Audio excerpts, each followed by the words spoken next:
Hi, I'm back and I'm here to deliver you guys some more Otome content. Since I haven't done a video like this in a long time, here I am. I should also mention there's gonna be some mild spoilers for the following games.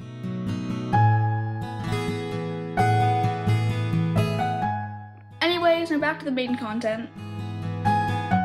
After playing numerous Otomes over the year, I've sadly realized something. It's very hard to make an original character. From used tropes to character design, every character looks or acts like another. It's sad, but true. So I'm here to shatter your dreams if you think your character is very original by placing him or her into one of the following categories. This particular list is showcasing the top 8 Otome men. This can apply to anyone, but I'm just sticking to the men for now. And this list is for Otome tropes, not anime. I don't want anyone in the comments or just in real life to tell me, oh yeah, this character from Naruto or One Piece, yeah, this character doesn't go in any of these categories because this is just for Otomes. Anime is completely different, I might do a video on that later. Most characters can fall into multiple categories at the same time. If an Otome is made correctly, then characters have depth and aren't just one personality trait. That's totally normal. And I'm also not going to have any background character categories, I'm just going to stick to the main ones. Anyways, without further ado, let's get started. Quick side note, for the examples I use characters from the same 4 or 5 Otomes, and I have a reason for it. It's not because I haven't played that many Otomes, it's actually the opposite. I've played a lot of obscure Otomes that no one's really heard of before, and so me talking about those will make people more confused and just leave the video. If I talk about things like Diabolic Lovers, Amnesia, Mystic Messenger, more people will be able to relate to the video and be able to get what I'm talking about.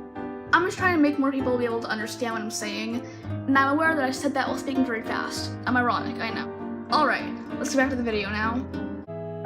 Number 1 is the canon. This boy is typically the first one you meet in the game. The canon goes with the following characteristics: kind, popular, sweet, and what you expect from the main guy. Typically the writing for the canon boy's route are really well done compared to the others, because this is the route they want you to get hooked on. This guy's route can go one of 2 ways. The first one being that he's one of the first routes you're supposed to do, so you get introduced to the game, characters, and are left with a good impression of it.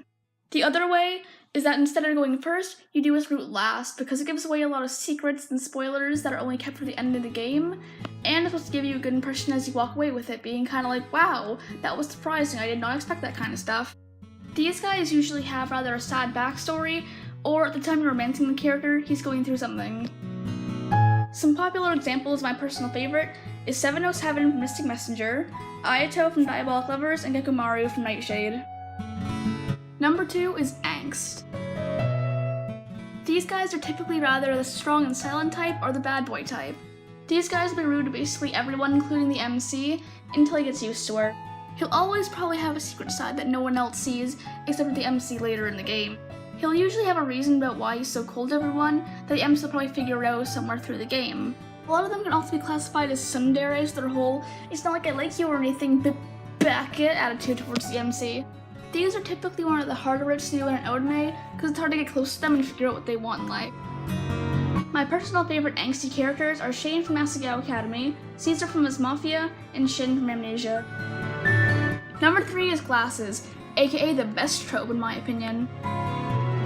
This character doesn't always wear glasses, but they usually do. This is a smart yet cold character that doesn't really have an interest in making friends or getting close to anyone, until the MC comes along, of course. This guy's typical view on the world is, I'm smarter than anyone, so why should I care about these idiots, until around midway through the game, where he'll open up more. Most of these types come from wealthy families as well. These guys are pretty obsessed with work and their studies, and that's all I can really talk about, because they're always striving towards their goal and they'll work very hard at it. And for some reason, all of them have a sweet tooth. I'm not sure why, but all of them seem to like candy a lot. I don't know. I could sit here for like 3.5 hours just listing good characters this exact trope, but I'll just narrow it down to the Otome ones that I really like, which would be Kent from Amnesia, Juman Han from Mystic Messenger, Axel from his Mafia, and Hanzo from Nightshade. Number 4 is the Cinnamon Roll. These are the cutesy type characters that couldn't hurt a fly even if they tried to. These are usually the more emotional characters in the game, and they can change their emotions at the flip of a switch. They're usually a lot shorter than the other guys, and they sometimes get picked on for it, but usually they won't mind. Hopefully, if these characters are well written, they won't just be a cute character, they'll actually have a lot more depth and emotions that you wouldn't expect from a character like this. And even though he's pretty innocent and weak, if the MC's ever in danger or vice versa, he can do what he can to help her escape or escape on his own. Some ones that I like are Agiha from Mena Yoshiwara, Rainy from Wizard's Heart, and Yosung from Missing Messenger. Number 5 is the Cinnamon Roll. This character will come off as pretty cutesy, just like a cinnamon roll, but surprise, they're crazy. For every other route, they'll behave like a cinnamon roll, being all cutesy and innocent, but the second that the route starts, they'll change in a way that you would never expect. In some cases, you already know that they're crazy, kind of like Kanto, but for these characters, it's mostly hidden. Typically, a cinnamon roll turns out to be a yandere in the end. Some good examples would be Yonho from Nameless, Toma from Amnesia, Kuroyuki from Nightshade, and Kanto from Diabolic Lovers. Number 6 is the Sexy and He Knows It. These characters are always surrounded by fangirls. These fangirls are usually part of a fan club made for that exact person. He speaks like he's above everyone else and lets his popularity get to his head. Or so you think. Usually they turn out to not even want the attention that they're getting. He doesn't want to be seen as a mean guy, so he doesn't say no to them and he just kind of lets them follow him around a bit. I've literally just described Iki from Amnesia, but this also applies to a lot of different characters. These guys do act all high and mighty all the time. Once you get to know them, they're actually pretty dang nice.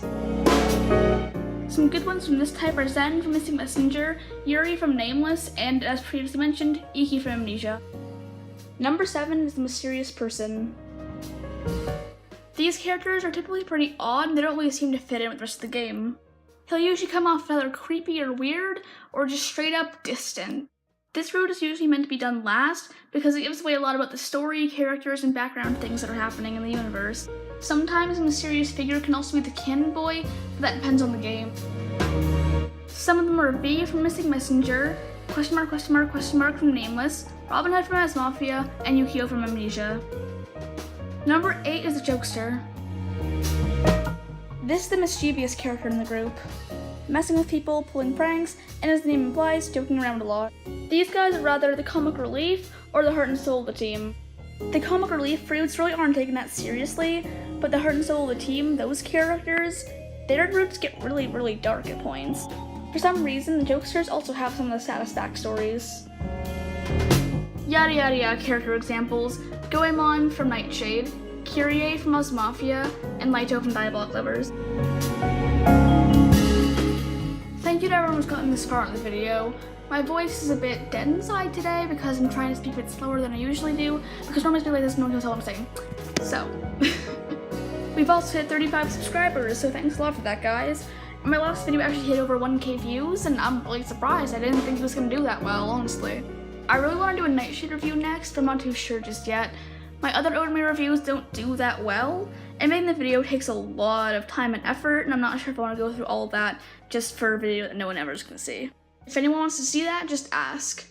Anyways, that's all I've got for today. Bye!